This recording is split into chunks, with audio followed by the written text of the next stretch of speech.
মেয়েরা আমি টেস্ট করে, মেয়েরা আমাকে টেস্ট করে। আমি একটা সেলিব্রিটি, আমার খোঁজ খবর না নেবে তো আপনি খোঁজ নেবে?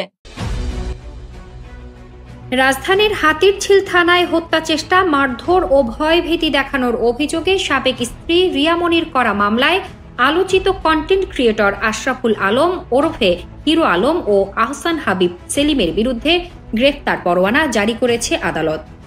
বুধবার 12 নভেম্বর ঢাকার চিফ মেট্রোপলিটন ম্যাজিস্ট্রেট ওয়াহিদুজ্জামানের আদালত এই আদেশ দেন। বাদীপক্ষের আইনজীবী জিয়াউর রহমান চৌধুরী বলেন, আসামিরা জামিনের শর্ত ভঙ্গ করে ঠিকমতো আদালতে হাজিরা দিচ্ছেন না।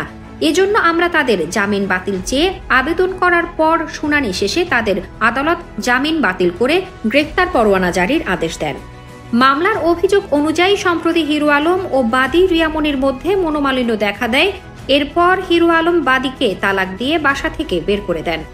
এরপর গত 21 জুন বাদীর পরিবারের সঙ্গে মীমাংসা করার জন্য হাতিরঝিল এলাকার একটি বাসায় বাদী ও তার পরিবারের সদস্যদের অকথ্য ভাষায় গালিগালাজ শুরু করে হিরো আলম ও তার সহযোগীরা। পরে তারা বাদীর বর্তমান বাসায় বেআইনিভাবে প্রবেশ করে কাঠের লাঠি দিয়ে মাথা ও শরীরের বিভিন্ন অংশে মারধর করে। এই হামলায় বাদীর শরীরে জখম সৃষ্টি হয়।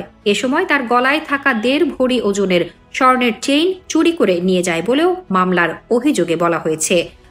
এসব অভিযোগে 23 জুন হাতিরঝিল থানায় মামলাটি দায়ের করেন রিয়ামনি।